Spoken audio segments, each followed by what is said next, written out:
Karena kita umatnya Nabi akhir zaman, maka syahadat kita adalah asyhadu an la ilaha illallah wa asyhadu anna Muhammadar Rasulullah. Nah, apa yang diyakini, diakui dengan lidah, harus dibuktikan dengan perbuatan anggota badan. Kalau tidak, lain di mulut, lain di hati, lain perbuatan, itu namanya apa? Munafik. Jadi agar kita menjadi seorang mukmin yang sesungguhnya, maka selaraskanlah antara keyakinan, antara pengakuan dan perbuatan. Karena ancaman bagi orang munafik sangatlah berat. Definisi munafik, menampakkan keislaman dan menyembunyikan kekufuran. Tampilannya Islami, tapi sebetulnya dia tidak beriman kepada Allah. Innal munafiqina fi darkil asfal minan nar wa lan tajida lahum nasira. Orang-orang munafik itu, kata Allah, tempatnya di kerak-kerak neraka dan tidak seorang pun yang bisa menolongnya. Di muka bumi dia bisa selamat karena dia mengaku muslim, sampai-sampai Rasulullah tidak bisa memerangi orang munafik.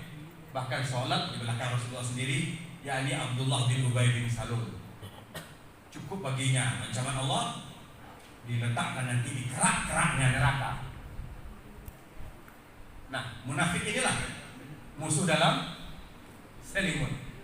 Dia sholat, munafik itu sholat, tapi dia membenci Allah dan Rasulnya. Jadi setiap Rasul Allah utus untuk menyampaikan dakwah kepada tauhid dan melarang manusia dari menyekutukan Allah. Sebagaimana surah Al-Anbiya, sebagaimana firman Allah surah Al-Anbiya ayat 25, "Wa ma arsalna min qablika min rasulin illa nuhi ilaihi annahu la ilaha illa ana fa'buduni." Dan tidaklah aku utus seorang rasul pun sebelummu, wahai Muhammad, kata Allah, melainkan kami wahyukan kepadanya bahwa tidak ada yang berhak disembah kecuali hanya Allah, maka sembahlah hanya aku saja, kata Allah Subhanahu wa ta'ala. Saya tidak akan menguraikan seluruh nabi, tetapi akan dikaitkan dengan pembahasan kesyirikan. Kemudian Nabi Ibrahim. Nabi Ibrahim, anak beliau Ismail dan Ishak. Nabi Muhammad, keturunan Nabi Ibrahim melalui anaknya Nabi Ismail. Nabi Isa alaihissalam, keturunan Nabi Ibrahim melalui anaknya Ishak alaihissalam. Kemudian kita teruskan. Oh, ada sebelumnya Nabi Soleh. Ini erat kaitannya dengan kondisi dunia hari ini. Bagaimana perilaku umat Nabi Soleh? Umat Nabi Soleh, mereka juga durhaka pada Allah. Mereka nantang-nantang bencana. Ada seekor unta betina sebagai ayat Allah. Kemudian Nabi Saleh berkata kepada umatnya, ini unta betina ini tanda kebesaran Allah. Biarkan dia bebas, jangan kalian ganggu. Umat Nabi Saleh justru mengganggu, bahkan membunuhnya. Fa'aqarun naqah, mereka sembelih unta itu. Bukan hanya disembelih, menantang lagi. Fa'tina bima ta'iduna in kunta minal mursalin. Suruh datangkan oleh Tuhanmu itu bencana. Akibatnya kami berolok-olok ini. Kalau memang kamu itu salah satu di antara utusannya. Maka apa kata Allah? Tantangan mereka Allah kabulkan. fa akhadathumur rajfatu fa asbahu fi darihim jathimin. Allah datangkan kepada mereka gempa yang dahsyat, maka jadilah mereka mayat-mayat yang bergelimpangan dalam rumah mereka. Jadi umat Nabi Saleh Allah hukum dengan gempa besar. Gak dapat dibayangkan, ya, gempa di Aceh antara jam 8 sampai jam 9 pagi. Lihatlah surah Al-A'raf mulai dari ayat 96 sampai 99. Musibah yang datang di waktu duha. Gempa di Blonias jam 1 malam. Kemudian, apa kalian merasa aman, kata Allah, terhadap suatu bencana kalau dia datang tiba-tiba? 1 Ramadan tahun 2007, pagi-pagi gempa mengguncang Sumatera Barat. Saya melihat dan menyaksikan dengan mata sendiri pada tanggal 1 Ramadan. Gempanya cukup lama, berayun-ayun begini, sehingga mobil yang ada di garasi bunyi-bunyi. Kemudian 2009 jam 1 siang atau sebelum asar, ya, sudah lupa. Sebelum maghrib. Yang datangnya tiba-tiba. Kalau yang tadi waktu duha, kemudian waktu malam, kemudian datang tiba-tiba. Umat Nabi Saleh Allah hukum dengan gempa. Coba bayangkan jika gempa itu datang di malam hari ketika kita sedang enak tidur, wahum naimun, lampu langsung mati. Kita mengira sudah lari ke pintu. Iya, pintu, tapi pintu kamar mandi. Maka runtuhlah semua bangunan, mati bergelimpangan. Sebelum itu terjadi, Allah Maha Kuasa untuk menahan gempa itu. Karena jika umat taat pada Allah, Allah tahan bencana-bencana itu. Jadi ada kaitan bencana dengan dosa dan maksiat kita. Maka kita doakan para pemimpin kita dan bersyukur pada Allah jika kita mendapatkan pemimpin-pemimpin yang beriman dan bertakwa kepada Allah Subhanahu wa taala. Semoga mereka semuanya istiqamah. Kemudian umat Nabi Lut. Apa perannya umat Nabi Lut? LGBT. Laki-laki sama laki-laki, perempuan sama perempuan. Apa hukuman yang Allah berikan pada mereka? Allah balikkan bumi ini. Kemudian batu-batu yang ada di bumi ini menghujani mereka, maka habis mereka semuanya. Lagi-lagi istrinya Nabi Lut ikut dalam kelompok LGBT. Jadi jadilah kita lelaki sejati, jadilah perempuan sejati. Yang laki-lakinya jangan jadi bencong, yang perempuannya jangan jadi tomboy.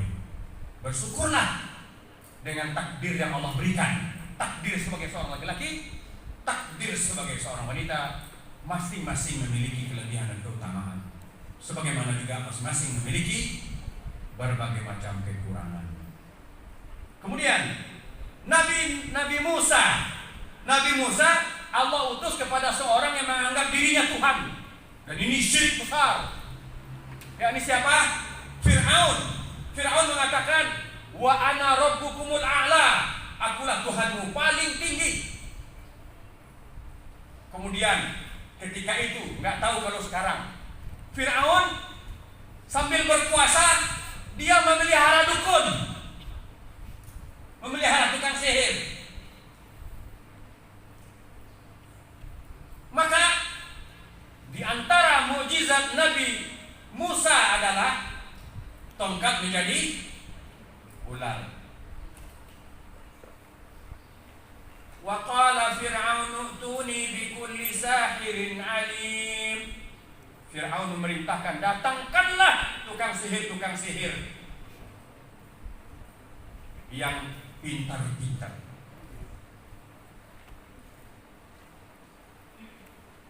Kemudian Nabi Musa mengatakan, buatlah dulu yang kalian mau buat. Yakni mereka memotong-motong tali, kemudian mereka lemparkan, maka menjadi ular. Maka Nabi Nuh Allah perintahkan, lemparkan tongkatmu. fa idza hiya hayyatun tas'a. Ya, tali-tali yang mereka lemparkan itu berubah menjadi ular yang berjalan. Tongkat Nabi Musa yang diperintahkan Allah dilemparkan berubah menjadi ular besar, benar-benar ular.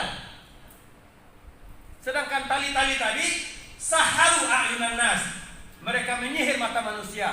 Dia tetaplah tali, tapi dalam pandangan manusia adalah ular. Sama dengan seorang laki-laki yang kena sihir oleh perempuan. Padahal perempuan itu jerawatnya segede-gede jagung, tapi kata laki-laki itu dialah wanita tercantik di muka bumi. Begitu sebaliknya, seorang perempuan yang kena sihir laki-laki. Beberapa hari yang lalu datang kepada saya seorang janda yang disihir laki-laki. Ingatannya selalu aja ke laki-laki itu. Setelah saya lihat fotonya, Masya Allah, memang ciptaan Allah, tapi tidak sebanding dengan kecantikan si perempuan itu. Jadi kata si perempuan itu, dialah abang yang paling ganteng sedunia. Begitu kalau kena sihir. Maka tali-tali tadi disihir sehingga kelihatan ular, padahal bukan ular. Apa yang terjadi? Wa ulqiyas saharatu sajidin. Akhirnya para tukang sihir bersujud. Kenapa? Karena mereka hanya memainkan tali, sedangkan tongkat Nabi Nuh betul-betul, Nabi Musa betul-betul menjadi ular dan menelan tali-tali itu. Qalu amanna bi rabbil alamin, Rabbi Musa wa Harun. Tukang sihir yang bersujud tadi, mereka bertaubat, mereka berkata, kami beriman kepada Allah Rabbul Alamin, Rabb Tuhannya Musa dan Harun. Maka kalahlah tukang sihir. Dalam ayat lain, innama sana'u kaidu sahir wala yuflihu sahiru haitsu ata. Apa yang mereka buat adalah tipu daya tukang sihir dan takkan pernah menang tukang sihir dari arah manapun dia datang. Nanti jika ada waktu di akhir sebelum acara ditutup dengan saya atau di sela-sela pertanyaan, nanti akan saya tampilkan video saya yang saya buat pada tahun 2009 dengan judul Musnah_Azimat. Sudah saya kirim penitia. Cari sendiri boleh. Musnah_Azimat.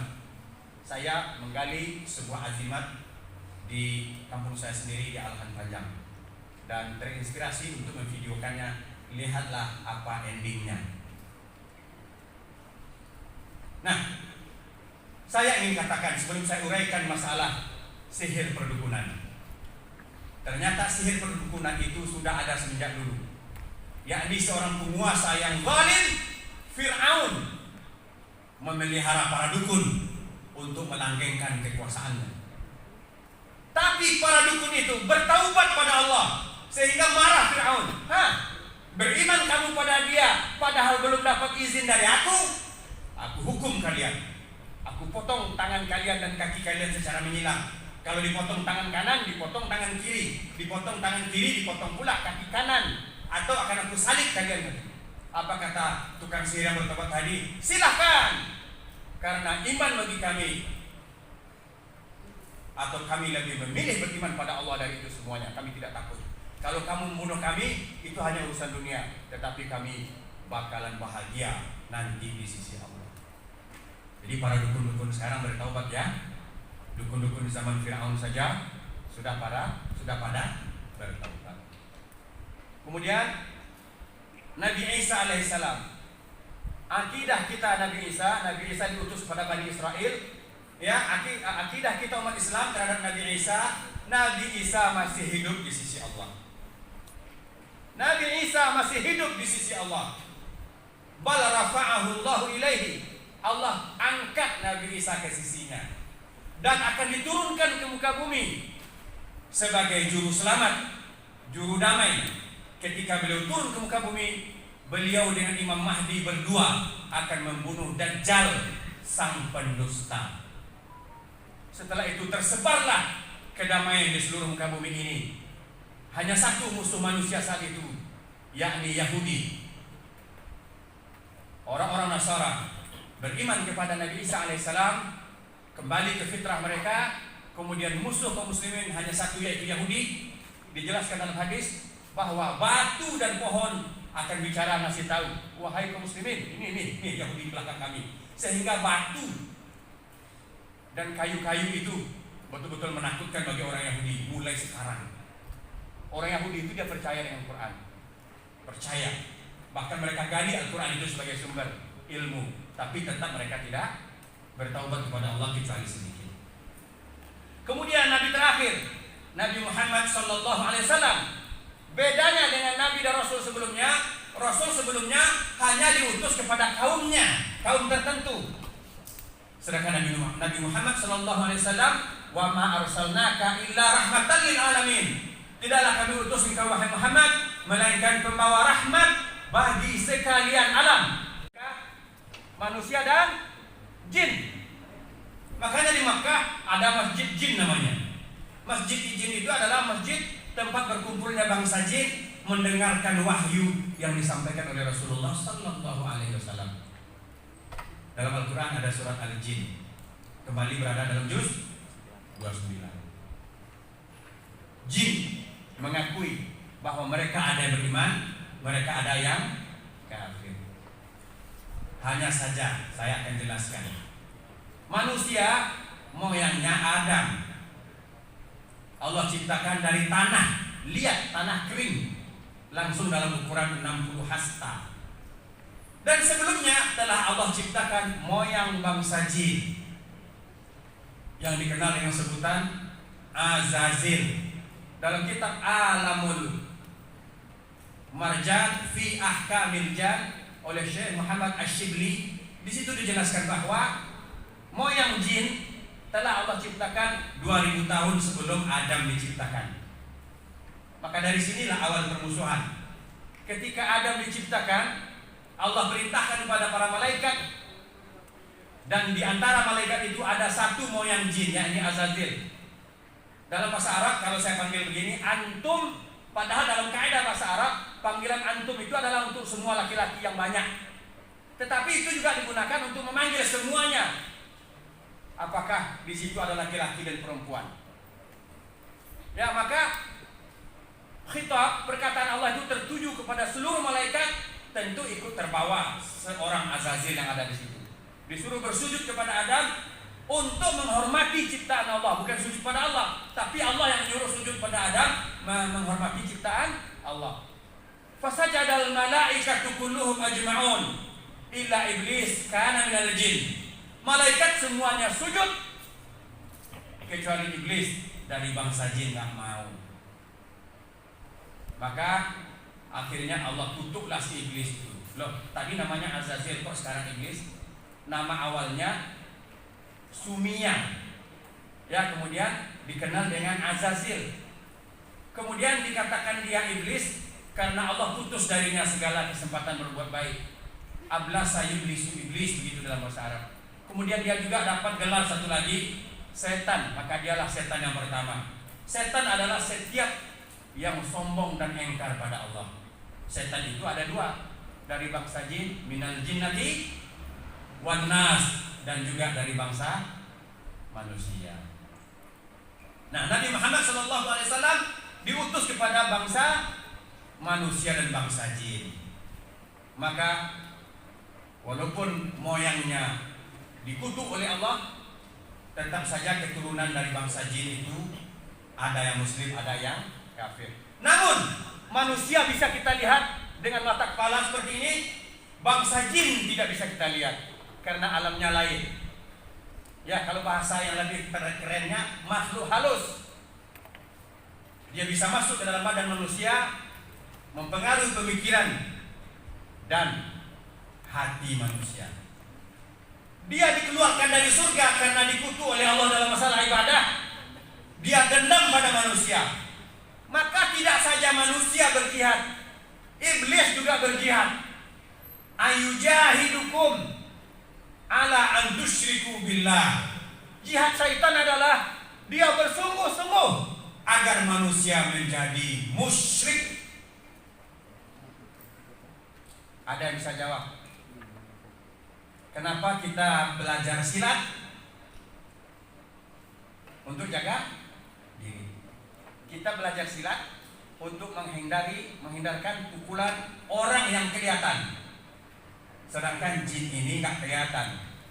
Gimana cara menghindarinya? Coba. Kalau dia menyerang kita, maka cara menghindarinya adalah dengan memagari diri kita dengan pemahaman agama yang lurus, dengan zikir pagi dan zikir petang, dan senantiasa taat beribadah kepada Allah Subhanahu wa taala. Semoga kasus-kasus kesurupan massal di sekolah tidak terjadi di sini.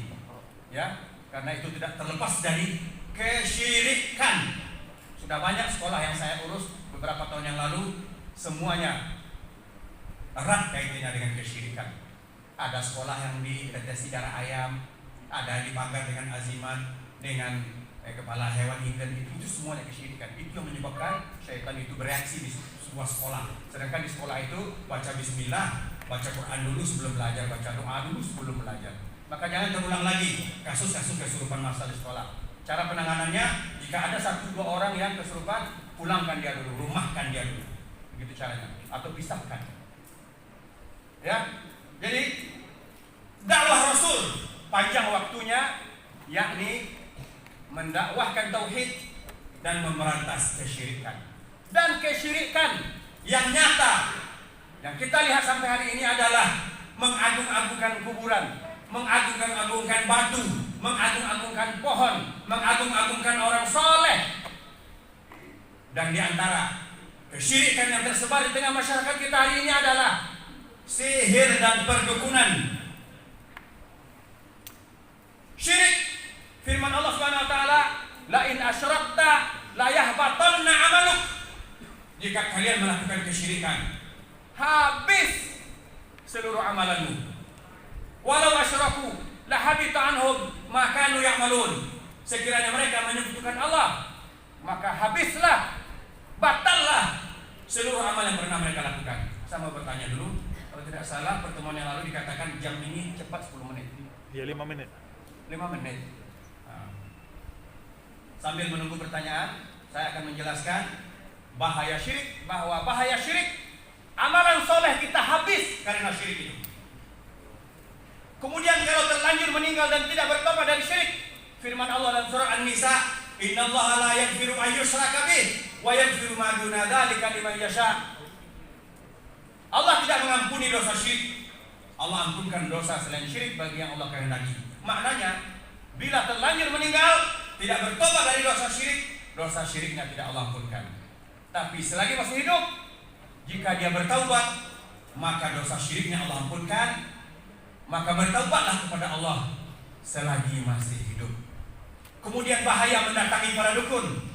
Nabi SAW bersabda, man ata arrafan fasa'alahu an syai'in lam tuqbal lahu salata arba'ina lailah. Rawahu Muslim. Siapa yang mendatangi dukun kemudian bertanya sesuatu kepadanya, tidak diterima darinya salat 40 hari 40 malam. Dia tetap wajib salat tapi tidak diterima pahalanya. Jadi jangan mendatangi dukun.